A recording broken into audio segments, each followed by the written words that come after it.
2022년 6월 17일 10시 34분이고요.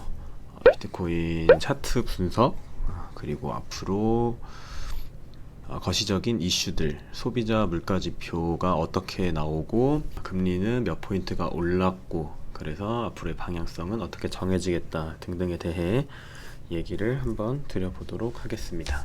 자, 우선 비트코인 일봉 차트고요. 차트는 비트파이넥스 기준으로 보여드릴게요. 제가 라이브 때 여러 번 말씀드렸던 부분인데, 비트코인이 이렇게 올라가면서 깃발 모양을 그려주고 다시 올라가는 불플래그 패턴이 나와주고 있다고 설명을 드렸어요. 지금은 차트를 거꾸로 뒤집어 놓은 상태고요. 이거를 다시 반대로 정상적으로 돌려놓으면 내려오다가 이렇게 깃발형 패턴을 그려주고 다시 내려가는 베어 플래그가 형성이 되었고, 2시간 봉으로 보겠습니다. 변곡점에서부터 이렇게 깃대 부분 길이를 재고요. 그 다음에 이 채널 상단에서 이 깃대 길이를 복사 붙여넣기를 했습니다. 그러면 어느 정도 그 위치가 보시면 한 18,700 정도 이렇게 나옵니다. 보통 이 플래그 패턴이 제가 살짝 그려드리면은 이렇게 올라가다가 깃발 모양을 그려주고 이렇게 올라가게 되는 패턴이거든요. 이런 거를 뭐 불 플래그, 내려오다가 깃발 모양을 그려주고 다시 내려가는 거를 베어 플래그라고 부릅니다. 보통 이 깃대 길이만큼 한 번 더 하락이 나오거나 이 깃대 길이만큼 한 번 더 상승이 나와주기 때문에 TP, 타겟 포인트를 요 깃대, 그 다음 요 깃대 이렇게 봤을 때는 대략 한 18,700 언저리 정도가 나와준다, 이렇게 말씀을 드릴 수가 있겠어요. 그리고 관점을 하나만 더 보여드리면 요렇게 디센딩 트라이앵글이 나올 수도 있다고 생각을 하고 있고요. 만약에 요 B 지점에서 C 파동까지 상승을 해주면서 수렴하는 모습을 그어준다면 다시 한 번 더 하방으로 내려갈 수 있는 그런 확률을 가지고 있는 패턴이라고 말씀을 드릴 수가 있겠습니다. 어떻게 보든 하락할 확률이 더 높은 상태라고 보시면 될 것 같아요. 패턴상으로는 그렇습니다. 패턴상으로는. 그리고 요거는 제가 주요 지지 저항들을 체크해 놓은 건데, 어쨌든 결과적으로 여전히 15분 봉상 이렇게 우하향하는 채널 안에 갇혀 있는 모습이고요. 이게 살짝 삐져나오긴 했는데 얘는 무시를 해주셔도 되고, 이 채널에서 3번 정도 이렇게 지지를 받는 모습이 나와주고, 상단에서는 2번 정도 저항을 받는 모습이 나와주죠. 이 추세라는 거는 보통 한 3번 정도 이렇게 튕겨주게 되면 그 추세가 유효하다고 판단을 할 수가 있습니다. 따라서 여기 채널 하단에 이렇게 3번 튕겨준 부분은 유효하다고 제 나름대로는 판단을 해봤고요. 그리고 상단 부분 이렇게 2번, 그리고 다시 올라갔을 때 저항을 받을 수도 있겠다, 이렇게 판단을 하고 있는 상태인데, 이 또한 플래그 형태로 흘러간다고 볼 수도 있겠죠. 이렇게 흘러갔다가 내려간다고도 볼 수 있는 그런 패턴입니다. 제가 최종적으로 좀 지지받을 구간을 체크했을 때는 사실 전저 부근 말고는 아직까지는 크게 보이는 부분은 없기는 합니다. 그리고 우리들이 그 프랙탈이라고 부르는 패턴 있잖아요. 그러니까 과거의 어떤 시장 분위기, 그리고 과거의 흐름, 그게 계속 유사하게 반복이 된다, 이런 거를 프랙탈이라고 부르는데, 저는 요때 시장 분위기, 그리고 이때 하락폭, 이때 어떤 차트의 흐름들 체크를 해 봤을 때는 지금도 똑같이 흘러갈 확률이 조금 있다고 보고 있기는 하거든요. 자, 잘 보시면은 얘는 잠깐 지우도록 하겠습니다. 얼추 비슷한 부근들이 몇 군데가 나오기는 해요. 이게 어떤 부근이냐면, 자, 일단 고점을 이렇게 찍었어요. 찍고 요렇게 확산형으로 파동이 나오는 느낌, 여기도 확산형으로 나와주는 느낌이 있고요. 그 다음 요렇게 복합적으로 조정받는 구간, 여기서도 복합적으로 조정받는 구간이 나왔다고 판단이 가능하고, 자, 다시 하락했다가 이렇게 살짝 또 어떤 뭐 수렴이라고 해야 될까요? 모양을 만들어주는 구간이 있어요. 지금은 그 구간이라고 보고 있고요. 이 구간을 만들어준 뒤 한 번 더 하락을 해줄 수도 있겠다. 이때의 차트적 흐름과 이때의 차트적 흐름이 지금 이렇게 유사한 부분들이 몇 군데가 발견이 되고 있기 때문에 비슷한 흐름으로 흘러갈 수도 있겠다라고 보는 관점인데, 이거를 제가 어떻게 봐야 되는지 좀 알려드릴게요. 일단 트레이딩 뷰에 들어오셔서, 자 잠시만요. 일단은 여기 봉 패턴을 클릭을 하시고요. 그 다음 고점부터 여기 저점까지 이렇게 이어주는 겁니다. 그러면은 이 모양을 딴 어떤 패턴이 나오게 되거든요. 요거를 다시 여기 고점에다가 이렇게 갖다 붙이는 거죠. 모양을 조금 맞춰줍니다. 자, 이렇게 맞춰주면은 어느 정도 얼추 좀 비슷하게 나오는 흐름이 있다 라고 볼 수가 있습니다. 만약에 이 프랙탈은 뭐 당연히 똑같이 흘러가지는 않겠죠. 완전히 똑같이 흘러가지는 않겠는데 어느 정도 뭐 얼추 비슷한 부분들이 있어요. 제가 뭐 고점을 이렇게 찍고 확산으로 좀 파동이 나오는 느낌, 여기서 복합적으로 조정이 나오고 크게 하락을 했고 다시 여기서 방향을 정하기 위한 수렴 과정을 거쳐주고 있는데, 이렇게 반등이 나온다고 해도 뭐 과거 프랙탈대로 나온다고 해도 자 보시면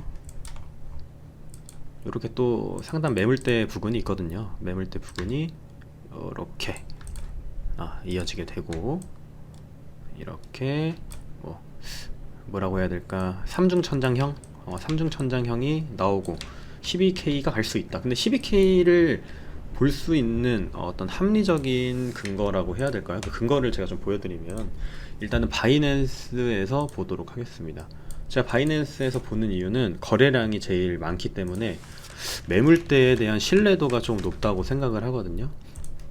그러니까 우리가 매물대를 보는 이유도 어떤 뭐 거래가 가장 많이 활발하게 일어난 구간을 체크하기 위해서 보는 건데, 저는 그래서 매물대를 바이낸스에서 봐야 된다고 생각은 해요. 일단 자, 요 픽스드 레인지 볼륨 프로파일을 딱 클릭을 하시면 코로나 저점대를 딱 찍어 볼게요.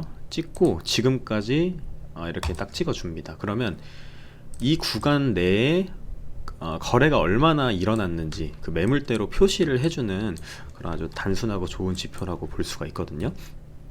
자세히 보시면 거래가 가장 활발하게 많이 일어난 구간, 그러니까 코로나 이 패닉 셀 때 뭐 어떤 매집 주체는 매집을 또 했겠죠. 그 매집을 하고 뭐 개미들도 사고 고래들도 달라붙고 한 결과적으로 가장 큰 손들의 어떤 뭐 평단가라고 해야 될까요? 그 가격대는 이 정도 부근이다.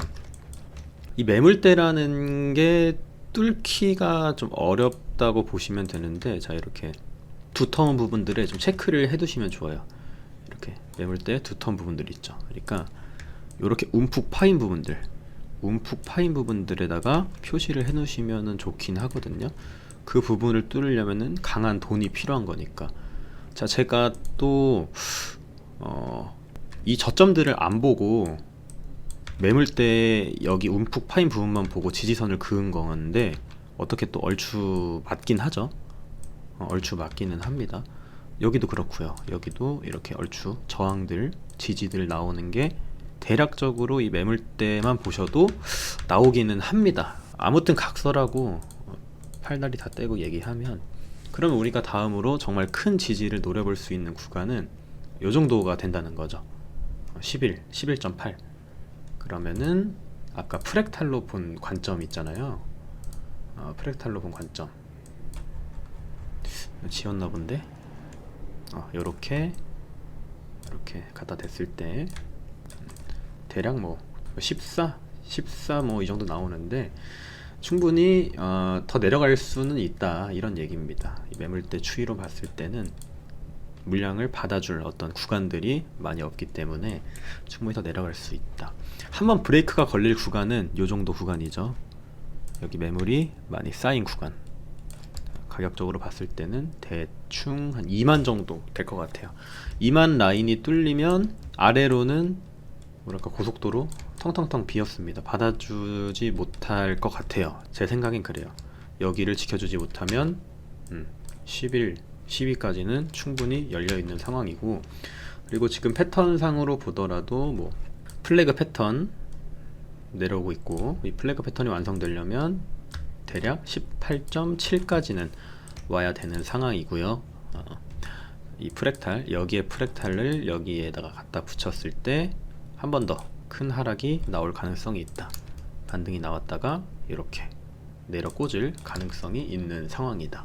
한 번만 더 짚어 드릴게요. 이 프랙탈을 자, 이렇게 고점을 만들고 이렇게 확산하는 느낌, 여기도 이렇게 느낌이 뭐 완벽히 똑같을 순 없어요 사실.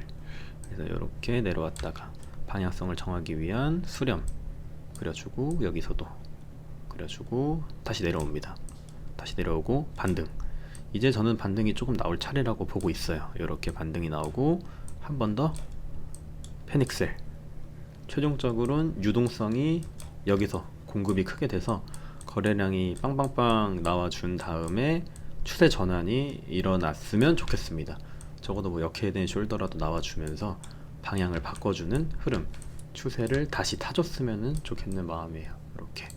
이렇게 흘러갔으면 좋겠다. 일단은 그런 생각입니다. 차트는 대략적으로 이렇게만 말씀을 드리도록 하겠고요. 관점은 요 정도라고 말씀을 드릴 수 있을 것 같아요. 조금 더 공부하고 노력해서 여러분들한테 좋은 정보를 갖다 드리기 위해 노력을 많이 하겠습니다. 자, 그 다음에 어쨌든 FOMC 회의에서 75bp 75bp면 0.75%거든요 자, 메모장에 적으면서 말씀을 드릴게요. 플래그로 떨어지면 18K 깨질 확률 높겠네요. 플래그로 떨어지면은 여기 18.7까지 가는 거고요.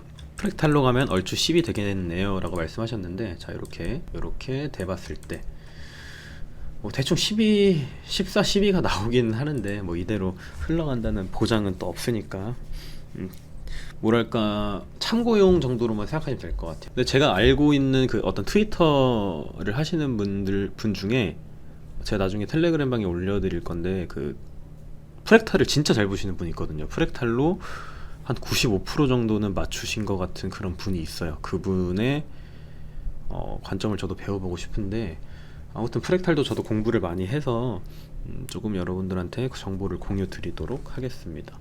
프랙탈로 가면 얼추 12K 되고, 그리고 아까 제가 말씀드린 그 매물대로 체크를 해봤을 때 11.8이다. 가장 지켜줘야 될 부분이 뭐 11.8에서 11.9 정도인데, 여기 깨지면은 아무래도 아래 받아줄 그런 뭐 사람들이 좀 없지 않나. 그래서 아래까지 충분히 가능성이 있을 것 같다라는 생각이 듭니다. 저는 개인적으로. 참 근데 이 물량이 궁금하긴 해요. 비트파이넥스 롱이 한 10만 7천 개 정도 이렇게 쭉쭉쭉 늘어나고 있는데, 과연 이 물량이 언제 익절을 할지. 역대급 물량입니다. 지금 롱 물량이 굉장히 많이 쌓여 있어요. 옛날에는 이 비트파이넥스 롱 물량이 소화가 되면서 비트가 올랐었거든요. 이번에도 과연 똑같은 흐름으로 가줄지 그 부분이 좀 궁금하긴 합니다. 자, 아무튼 FOMC 회의에서 75bp가 인상 확정되었어요. 그리고 7월 FOMC에서 0.5, 0.75, 0.75가 75bp를 말하는 거예요. 인상 가능성이 또 제시가 됐죠. 그러니까 0.5나 0.75%를 올리겠다라는 가능성을 제시했다는 건 뭐냐면 6월에 자, CPI 보고 결정을 하겠다는 얘기예요. 일단. 그리고 가장 중요한 부분, 우리가 인플레를 잡지 못하고 있는 게 이제 원유 가격, 원유의 어떤 계속적인 상승세, 가격적인 상승세, 요거를 한번 잡아줘야 되거든요.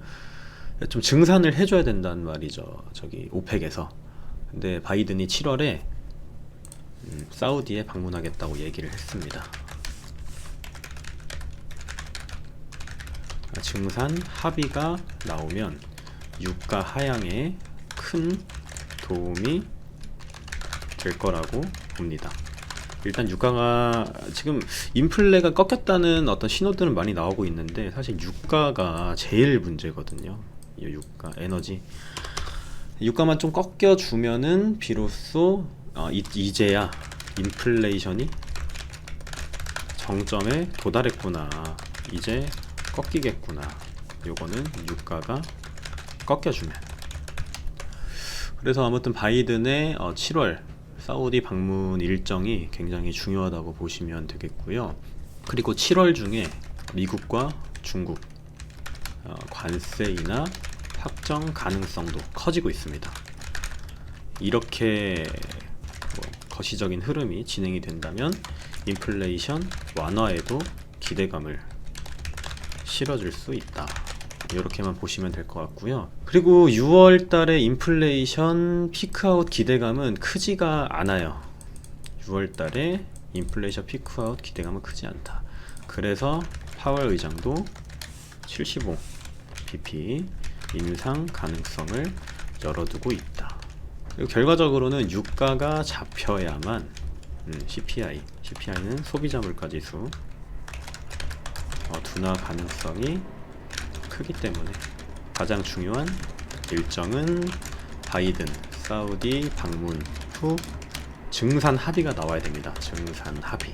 어쨌든 이 수요는 있는데 공급이 떨어지기 때문에 유가의 가격이 계속 올라가고 있는 거잖아요.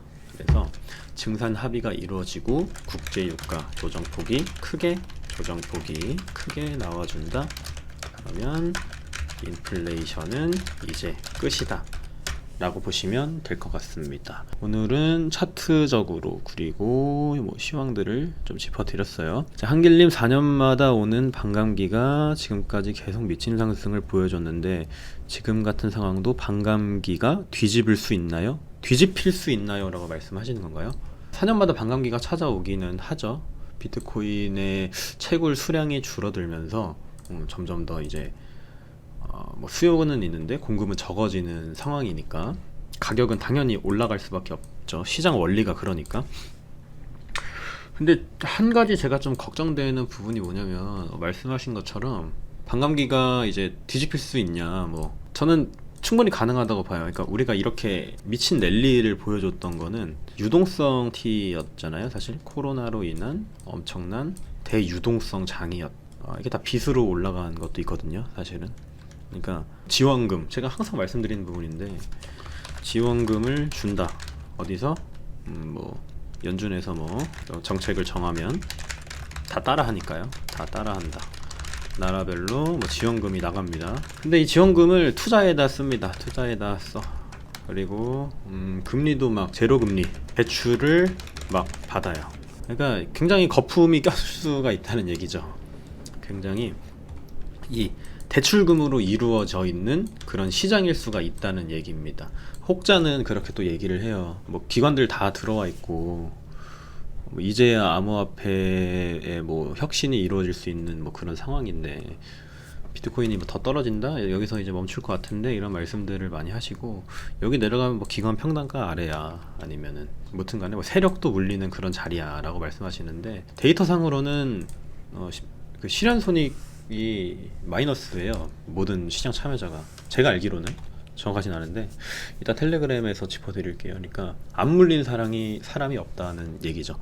패닉셀이 패닉셀을 부르는, 투매가 투매를 부르고 있는 공포장이다. 완전한 공포장이다 라고 보시면 될 것 같고, 좀 역사에 없을 만한 그런 장이기는 하거든요. 사실 지금 살아남으시면은 여러분들은 나중에 내가 그때를 겪었다라고 말씀을 하셔도 될 것 같아요.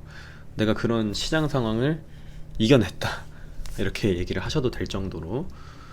그러니까 피 말려 죽이는 장이거든요. 계속 2021년 11월부터 계속. 코로나 때는 사실 괜찮았죠. 왜 괜찮았냐면 한번 쭉 빼고 말았어요. 그냥 이렇게 깔끔하게 그냥 쑥 빼주고 유동성 부여되면서 바닥에서 거래량이 많이 터지는 거는 추세 변곡이라고 말씀드렸죠. 유동성 부여가 되면서 이렇게 돌아갔는데, 지금은 이거는 큰일 났다. 계단식으로 떨어지는 게 제일 안 좋은 거거든요. 계단식으로 떨어지는 게. 왜냐면 매물들이 계속 쌓여요. 그러니까 이게 다 이렇게 치열하게 지고받았던 부근이 싹 다 저항선이 되는 거예요. 싹 다 계단식으로 내려오게 되면. 여기도 만약에 뚫리면 또 여기가 저항선, 저항선, 저항선, 저항선 다 올라갈 때 얘네를 뚫고 올려야 되기 때문에 상당히 좀 안 좋다. 근데 우리가 반대로 생각을 해보면 만약에 다음 상승장이 찾아와서 거래량이 꽤 들어오고, 그러니까 손바뀜이 발생이 되고 얘를 다 뚫어 올리면서 올라간다는 건 정말 뭐 100K 가는 거죠. 100K 여기 갈 수 있는 거죠. 시간이 얼마나 걸릴지 모르겠지만 100K는 충분히 갈 수 있다고 봅니다. 일단은 제일 중요한 거는 국제 유가가 잡혀야 한다. 국제 유가 중요합니다. 바이든의 일정을 한번 체크하시면 좋을 것 같고, 이제 다들 현생이 바쁘시니까 그런 부분들은 제가 짚어서 설명을 드리도록 할게요. 오늘 시황 정리. 비트코인은 플래그 패턴으로 떨어졌다. 이렇게 베어 플래그가 나왔다.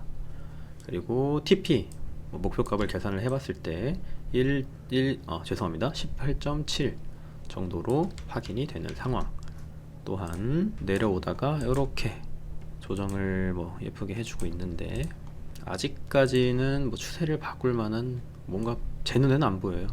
또 이렇게 수렴하는 과정. 그러니까 이렇게 올라가던 주식이나 코인이 이렇게 수렴을 해주면 보통 그 방향성을 이어가게 돼 있거든요.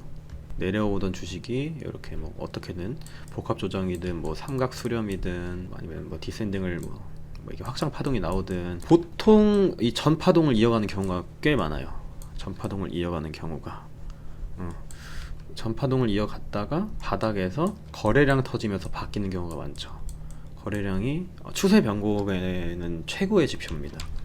정말로 요건 제가 확신 있게 말씀드릴 수 있을 것 같고, 그리고 프랙탈로 봤을 때 이 전에 하락했을 때 모습과 굉장히 유사하다. 요때 모습과 지금의 모습이 너무나도 닮아 있다는 얘기 한 번만 더 확산하는 느낌, 확산하는 파동, 요 수렴, 요 수렴, 그리고 다시 쭉 떨어지고 여기서 반등 살짝 나왔다가 요렇게 되는 그림이 나오지 않을까 생각이 들기는 합니다. 차트의 요약은 여기서 마치고요.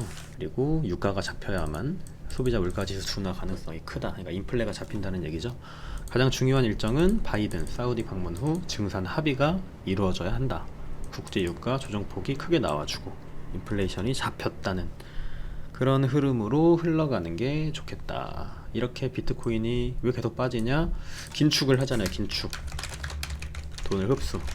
근데 지금까지 뭐 정부나 연준에서 막 지원금 돈들을 엄청 뿌렸어요. 정책을 하면 다 나라들이 따라 하죠. 당연히 나라별로 지원금이 나갑니다. 투자에 써요. 제로금리 시대였어요. 또 대출을 막 받아요. 지금의 시장은 거품일 확률이 높다. 굉장히. 근데 시장 사이클이라는 거는 어차피 계속 돌아가게 돼 있기 때문에 언젠가는 다시 오를 날이 와요. 그러니까 하락이 있으면 상승이 있을 수밖에 없어서 우리가 바닥을 완벽하게 잡을 수는 없겠지만 그래도 제가 최대한 좀 도움을 드리려고 할 테니까 따라와 주시면 감사하겠습니다. 비트 좀 오르네요. 예, 살짝 오르고 있네요. 그리고 제가 관점 하나 더 설명드렸던 부분이 요거잖아요.